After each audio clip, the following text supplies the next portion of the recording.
Mi vida cambió cuando descubrí que alguien me grababa en mi casa, pero lo que hacía de noche fue peor.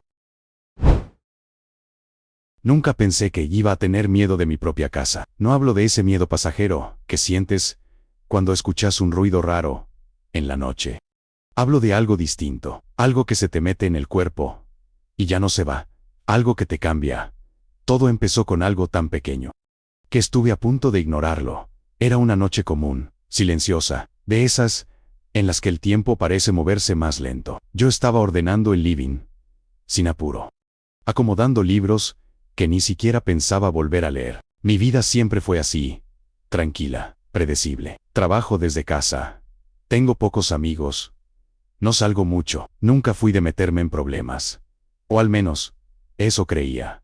Mientras acomodaba la estantería, algo me llamó la atención. Un punto negro, minúsculo, incrustado en la madera. No estaba ahí antes, o al menos, no lo había notado. Me acerqué sin pensar demasiado. Saqué el celular. Encendí la linterna. Y en ese momento, todo cambió. No era un agujero, no era una imperfección, era un lente diminuto, apuntando directamente hacia mí. Sentí un vacío en el estómago, una sensación rara. Como si algo dentro mío entendiera, antes que mi cabeza, lo que estaba pasando. Me quedé quieto, observándolo. Por primera vez en mucho tiempo, tuve miedo. No un miedo exagerado, sino uno silencioso, profundo, de esos que no necesitan explicación. Saqué el objeto con cuidado. Era pequeño, liviano, perfectamente diseñado para no llamar la atención. Era una cámara escondida, en mi casa. Recuerdo que lo primero que hice fue mirar alrededor, como si esperara encontrar a alguien ahí, observándome desde algún rincón oscuro. Pero no había nadie. Creo que eso fue lo peor, porque significaba que alguien había estado ahí, sin que yo lo supiera. Esa noche no dormí. Ni siquiera lo intenté. Pasé horas revisando cada rincón del departamento, cada enchufe, cada mueble, cada sombra. Lo que encontré terminó de destruir cualquier duda que me quedaba. Había más cámaras. Una en el pasillo, otra apuntando hacia la puerta de mi habitación, otras directamente hacia mi cama. No era casualidad, no era una broma. Era algo planificado. Alguien había estado observando mi vida, en silencio, durante quién sabe cuánto tiempo. Al día siguiente llamé a la policía. Cuando llegaron, revisaron todo. Se llevaron los dispositivos y empezaron a hacer preguntas. Muchas preguntas. Si tenía problemas con alguien, si alguien me había amenazado, si alguien tenía acceso a mi casa. Yo respondía que no a todo, porque sinceramente, no había nadie, hasta que uno de ellos me hizo una pregunta distinta. ¿Quién tiene una copia de tus llaves? La pregunta me quedó dando vueltas en la cabeza, porque al principio no tenía respuesta. Pero después recordé algo que en su momento me había parecido insignificante. Hace unos 6 meses, la cerradura de la puerta empezó a fallar. Nada grave, pero suficiente como para preocuparme. Busqué un cerrajero en internet, uno cualquiera. Vino ese mismo día. Trabajó rápido, profesional, casi no habló. Recuerdo que en su momento me pareció eficiente, incluso confiable. Nunca imaginé que ese detalle iba a ser tan importante. La policía tomó nota, pero no parecía segura de poder avanzar rápido. Me recomendaron cambiar cerraduras, instalar seguridad, lo típico. Pero había algo que no podía sacarme de la cabeza. Una pregunta que no dejaba de repetirse. ¿Cuánto había visto esa persona esa noche? Mientras intentaba distraerme frente a la computadora, recibí un correo. No tenía asunto, no tenía nombre, solo un archivo y una frase. Deberías ver esto. Me quedé mirando la pantalla durante varios segundos. Sentía que abrir ese archivo iba a cambiar algo. Tenía razón. Lo abrí. En cuanto empezó el video, sentí que el aire me faltaba. Era mi habitación, mi cama, yo durmiendo.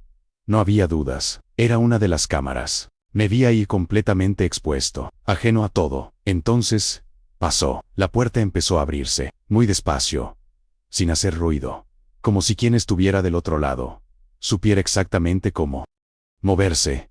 Sentí un frío recorrerme todo el cuerpo, porque yo no recordaba eso, nunca.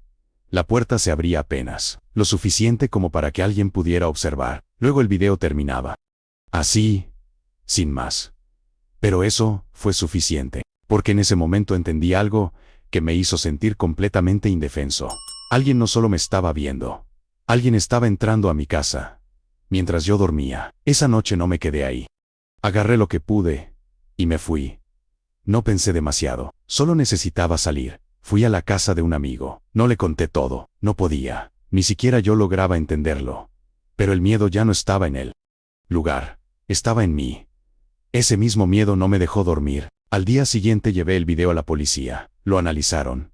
Confirmaron algo que me dejó helado. Era reciente, muy reciente. Eso significaba que todo esto seguía pasando. Los días siguientes fueron una mezcla de cansancio, intranquilidad y angustia. Cambié cerraduras, instalé cámaras propias. Revisé cada rincón una y otra vez. Pero había algo que no encajaba, algo que no me dejaba en paz. ¿Por qué mostrarme el video? Porque ahora, 3 noches después, recibí otro mensaje, esta vez en el celular. Número desconocido. ¿Ya revisaste bien tu casa? Sentí que el corazón se me aceleraba, porque yo estaba ahí, en ese momento. Miré alrededor. Todo parecía igual, pero ya no confiaba en nada.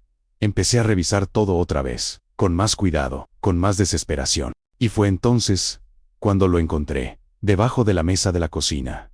Pegado, oculto, un pequeño dispositivo, distinto a las cámaras. Más discreto, más inquietante. No lo toqué. Rápidamente llamé a la policía. Cuando llegaron, lo retiraron y me dijeron algo que terminó de destruir cualquier sensación de control que me quedaba. Era un micrófono. Alguien no solo me estaba viendo, me estaba escuchando. Cada palabra, cada silencio, cada momento. Todo. La investigación cambió. A partir de ese momento, el dispositivo tenía un número de serie. Eso permitió rastrear su origen. Pasaron unos días, hasta que finalmente llegó la respuesta. Un nombre. Cuando lo escuché, sentí que algo dentro mío se rompía. Era el cerrajero. El mismo que había estado en mi casa. El mismo que dejé entrar sin pensar. El mismo que tuvo tiempo, acceso y confianza. Pero eso no era lo peor. No era el único caso. Había más víctimas. Mismo método, misma forma de operar. Pero había una diferencia, una sola. Yo era el único que había recibido mensajes. Cuando entendí eso, el miedo cambió. Se volvió más personal, más directo, como si todo esto estuviera dirigido a mí. La policía lo detuvo días después. Cuando revisaron sus cosas, encontraron algo que me cuesta describir. Horas de grabaciones, de todas sus víctimas, de mí. Cuando me ofrecieron verlas, dudé. Pero necesitaba entender. Supongo que ese fue mi error. Había muchos videos. Demasiados. Pero uno en particular. No puedo olvidarlo. Era mi habitación, de noche, yo durmiendo. Entonces, él entraba, tranquilo, seguro, como si nada pudiera detenerlo. Por momentos, se acercaba a la cama y quedaba ahí, mirándome, durante minutos. No hacía nada, no tocaba nada, solo observando, como si yo no fuera una persona, como si fuera algo suyo. Apagué el video, no pude seguir, porque en ese momento entendí algo que me rompió por dentro. No era curiosidad, no. Era robo, era control, era poder, era saber que podía estar ahí, sin que yo lo supiera. Hasta hoy. No sé cuántas veces entró. No sé cuánto tiempo pasó en mi casa. No sé qué escuchó, no sé qué vio, y eso es lo peor. Porque no hay forma de cerrar esa historia. No hay forma de saberlo todo. Solo queda la duda y la sensación. Esa sensación que no se va. Me mudé, cambié todo. Intenté empezar de nuevo. Pero hay cosas que no cambian. Porque ahora, cada vez que apago la luz, cada vez que me acuesto, hay un pensamiento que vuelve, uno que no puedo evitar. Durante mucho tiempo, mientras yo dormía tranquilo, alguien estaba ahí, muy cerca, mirándome.